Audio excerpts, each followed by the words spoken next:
Good evening, and what a great night it is. Mr. Speaker, Mr. President, Lieutenant Governor Treadwell, and fellow Alaskans, thank you for joining us. The State of the State Address is a time to take stock of the progress we've made together. In 2010, while other states faltered, Alaska grew stronger. By most measures, we have made impressive strides together and strengthened our quality of life. Tonight is also the time to chart a course for the important work ahead. But first, let's take a moment to remember those that we've lost this past year. Tonight we remember our military and our law enforcement heroes.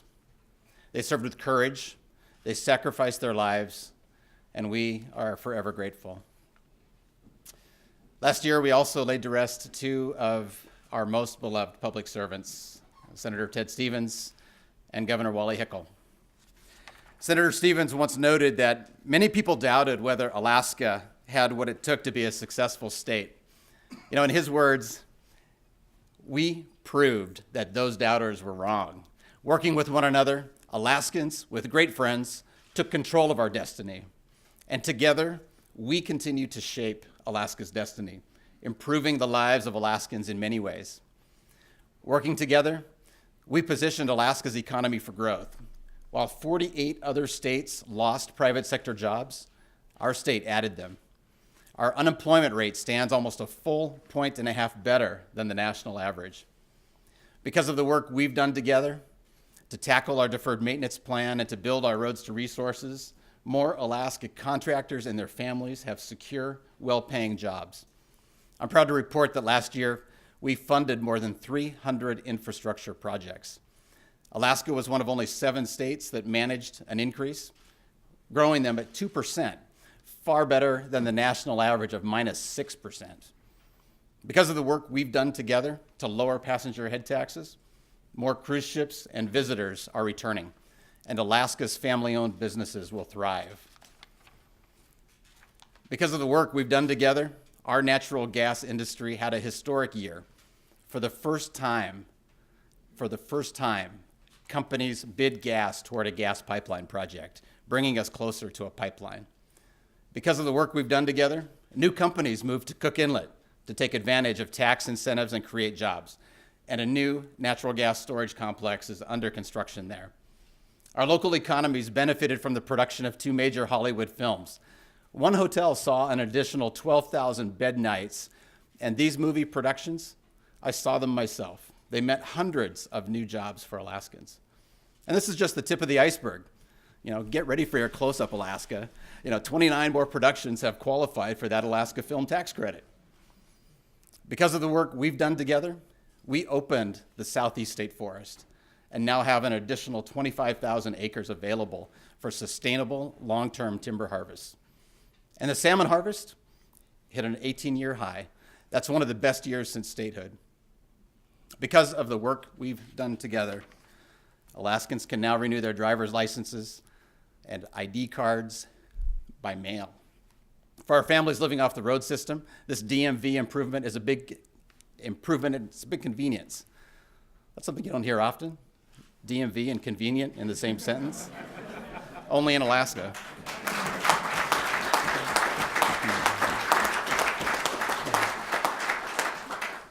Because of the work we've done together, entrepreneurs now have an easier time starting businesses. We streamlined business license applications and shortened the time it takes to form a business. We also combined 2 government divisions to cut duplication, to boost efficiency, and improve economic opportunity. At a time when most states face staggering budget shortfalls, we balanced our state's budget, cut taxes, and paid off debt that once exceeded $5 billion. As a result, Alaska today enjoys a AAA bond rating, which in itself saves the state millions of dollars in interest charges. And working together, we made Alaska's families safer. Because of the work we've done together, there are 15 more village public safety officers in communities that had no law enforcement presence. In fact, we went from having 47 filled VPSO positions in 2008 to 86 filled positions now. That means thousands more Alaskans, thousands, can call for help when they're in danger and they can get a timely response.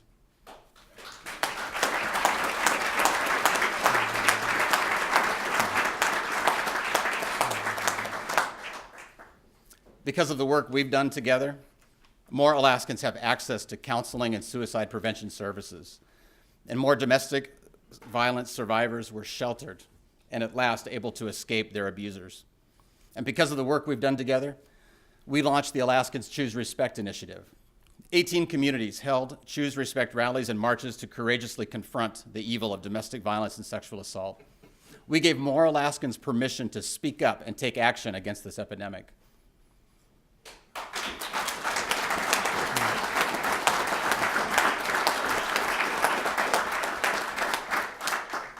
And working together, we gave Alaska's children more access to life-transforming education. Because of the work we've done together, implementing the Alaska Performance Scholarship, this year, more than 9,000 high school seniors have the opportunity to earn scholarships for university or job training. And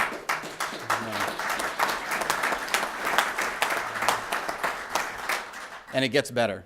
In the next 3 years, 30,000 more Alaska high school students will have that same opportunity. 30,000. You all did that with our administration, and I'm very proud of you for doing that.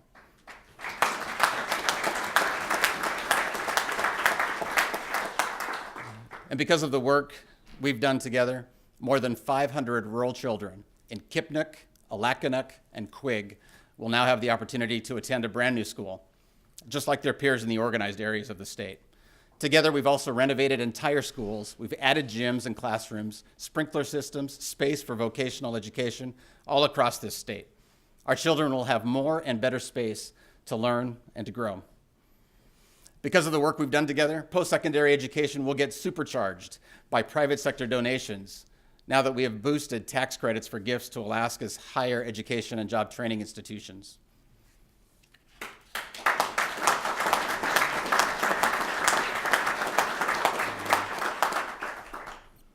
Alaskans, all Alaskans, the state of our state is measured. It's measured by the condition of our liberty, by the soundness of our economy, and the well-being of our families. Our state is on sound footing, and while 2011 will present significant challenges, together we will overcome them. First, I want to address the challenges to our liberty. When nearly 50,000 Alaskans cast their ballots for statehood, that was back in 1958, Governor Hickel spoke to those times, and he said they literally signed a contract. They didn't just say yes to statehood, they agreed to the terms of statehood. And that contract, like all contracts, cannot be changed without the consent of both parties. The federal government's expectation, its terms, were that together we Alaskans would develop our resources, build our own economic system, and become largely self-sustaining. We did just that by logging our timber, mining our minerals and metals, exploring for oil and gas, and harvesting seafood from our waters. These are the engines of our economy, past, present, and future. But today, the federal government owns 240 million acres, almost 2/3 of Alaska's 371 million acres. And Uncle Sam has posted a virtual keep out sign on those lands. This is contrary to the federal government's promise, made not so long ago, that Alaska's resources would be available to economically support the people of this great land. Congress did not want Alaska to become a ward of the federal government, and neither did we.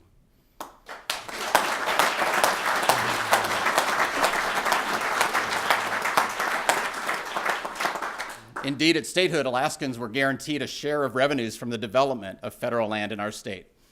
But when no meaningful development is permitted on federal lands, Alaska's share of no development is nada. It's nothing. No jobs, no production, no revenue, and it makes no sense.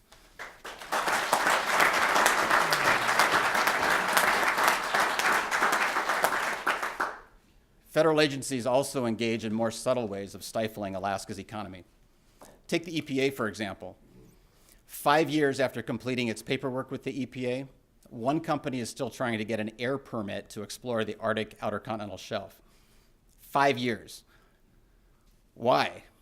When similar permits are routinely granted in the Gulf of Mexico in a matter of months. The EPA has no answer. Red tape is a needless drag on our economy. It's inefficient, and it comes at great cost to Alaska. especially where we are still working hard to build out our most basic road system. For most of the lower 48, the relationship between the states and the federal government was established 100, even 200 years ago. In Alaska, we're still defining that relationship, and they're still not returning our calls. Well, we demand to be treated as a state, not as a colony.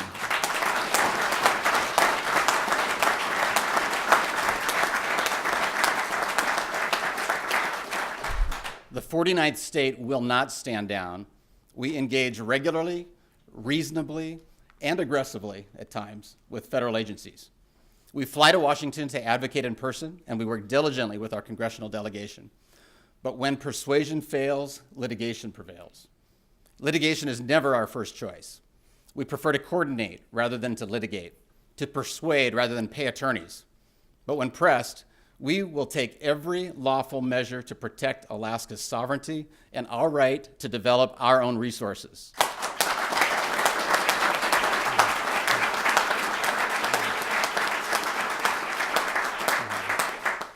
For these reasons, I mobilize our Department of Law to actively defend Alaska's interests. When the federal government threatened monument status for Anwar, we submitted a detailed legal analysis to the president, demonstrating that such a unilateral move would be illegal. We sued the federal government to lift the unlawful and unfounded Arctic drilling moratorium. We aggressively fight unwarranted listings and habitat designations. These federal actions threaten Alaskans' jobs and our economic potential, and the federal government must reconsider them. Alaskans, you can count on the Parnell-Treadwell administration to continue fighting for you so that together you have the right to determine our future. That's the way it should be.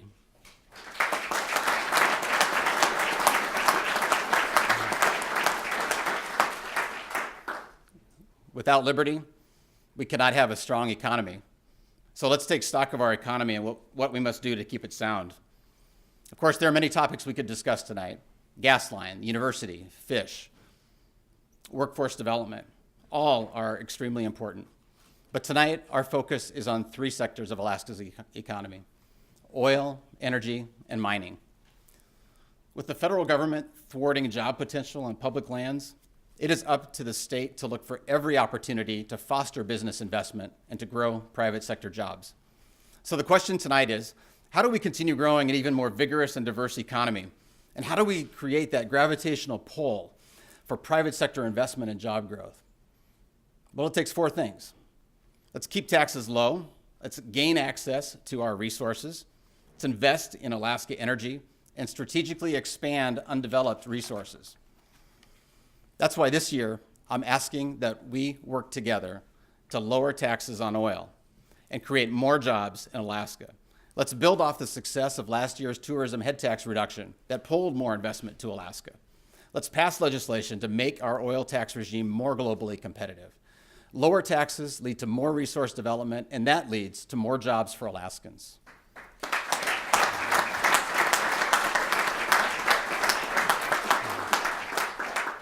And while we're at it, let's work together to keep more dollars in even more Alaskans' pockets. I'm asking you to help me pass legislation suspending Alaska's 8-cent per gallon motor fuel tax. The state has almost $12 billion in budget savings accounts. There is no need to nickel and dime Alaskans every time they pump gas into their truck, their car, their plane, their boat, their snow machine. There's no reason. Other states, like Illinois, they're busy raising taxes on their citizens by 66%. But Alaskans know that you create more jobs and opportunities for families with lower taxes. Low-cost access to state lands is also a key to unlocking more jobs. So let's work together to finish roads to significant resources in the next 5 years. If we can finish the road to Umiat and the road to the Ambler Mining District, we can create access and economic opportunity previously thought impossible. We can grow jobs in rural Alaska.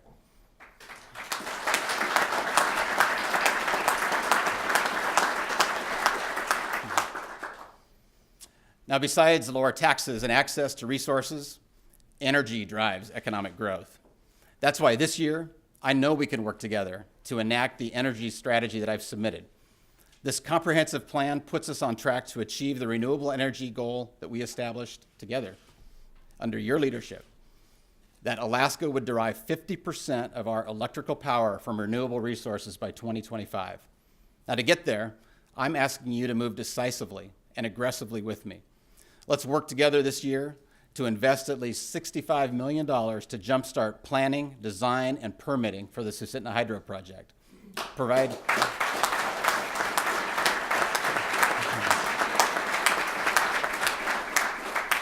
Provide at least $25 million for renewable energy grants, $10 million for a Southeast Energy Grant Fund, and $25 million for that conservation element for weatherization. If we want our economy to become even more dynamic, we must also look to our untapped resources. Few people have ever heard of rare earth minerals, but rare earth minerals are of increasing importance in the world economy.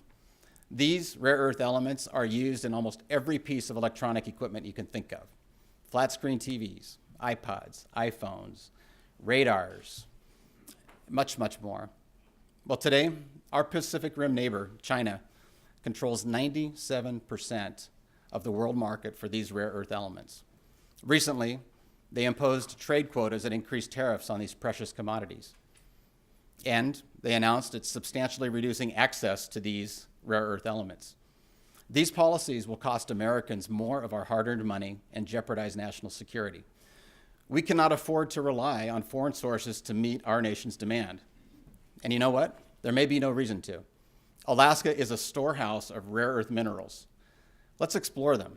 That's why this year we should work together to fund a strategic assessment of these minerals to determine once again how Alaska can help meet America's energy needs.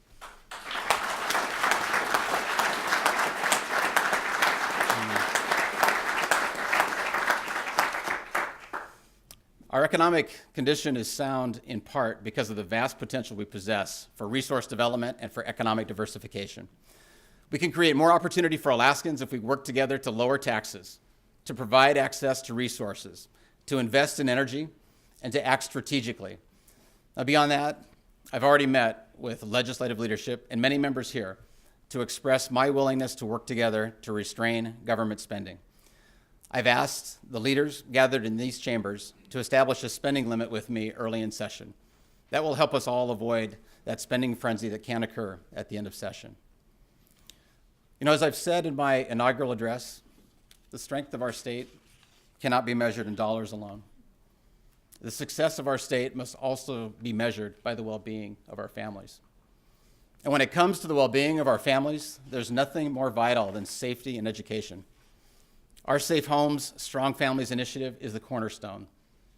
Last year, I set a goal to rid the state of this epidemic of domestic violence and sexual assault within a decade. Tragically, you all know we lead all other states in these crimes. Our children should be our next generation of leaders. Instead, they are being exploited and sexually abused. Well, behind every statistic is a real child with a soul, with a future.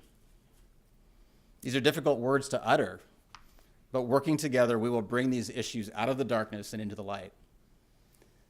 Let's work together to pass legislation to better protect our children from the manufacture and distribution of child pornography and against graphic texting.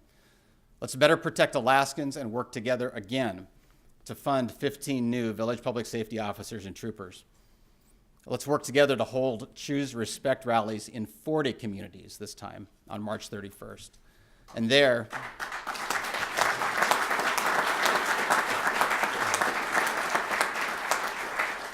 in those Choose Respect rallies, we can challenge more Alaskans to courageously speak up and take action against domestic violence and sexual assault.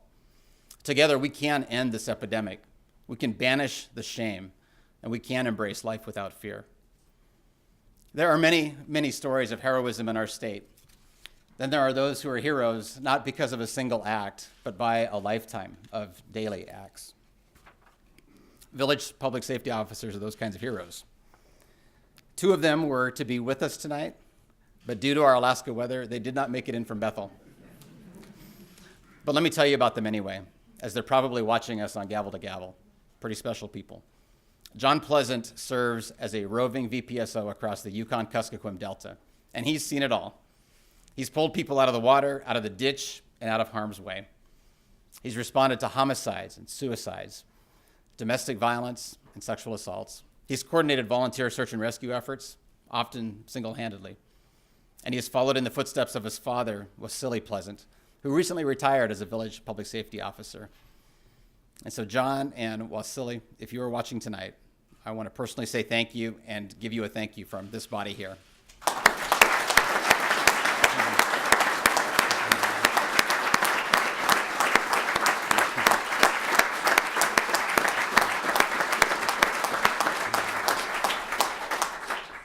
And I do have some more good news to share about our VPSO program. Every position that was open in the Yukon-Kuskokwim Delta has been filled. We want more men and women who, like John and Wasili, step forward into those leadership positions. Because when a child is safe, he or she can learn. So let's turn our attention to education. Our goal is a transformational education for every student, one that adequately prepares them for post-secondary education and for good jobs. Now, we describe the Alaska Performance Scholarship as an invitation to excellence, but it is so much more. Every student willing to take the challenge of a more rigorous curriculum can earn these scholarships. Over the long term, these scholarships will have a profound impact on the quality of life in Alaska and on our state's ability to compete in this global economy. Even now in its early stages, we are seeing encouraging signs that the power of high expectations is taking hold all across Alaska. The Lower Yukon School District reports that several of its students stepped up to increase the rigor in their class schedules in order to meet the requirements of the Alaska Performance Scholarship. One of those students is with us today. Would you help me welcome Daniel Edwards of Russian Mission School and his mother, Helen.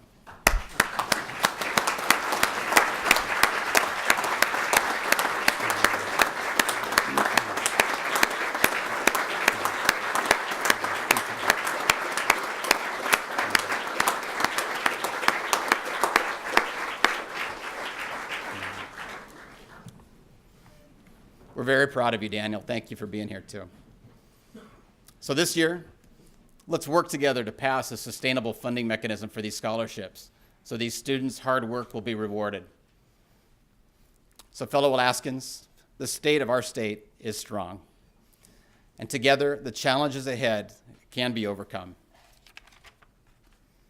Our great state has been built on the firm foundation of our people and our resources. We must continue to invest in both. Our state government remains focused on growing our economy and providing safety and opportunity for all Alaskans.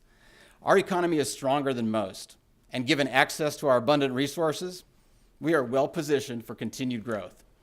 Our budget is balanced, and we've got the money in the bank to keep it that way. And while our liberties are threatened, we are fighting fiercely for Alaskans' right to chart our own destiny. So in conclusion, let's hold liberty high and taxes low. With those principles in hand and with the strength and spirit of the Alaskan people, we can put Alaska on even firmer ground. God bless you, and may God bless the great state of Alaska.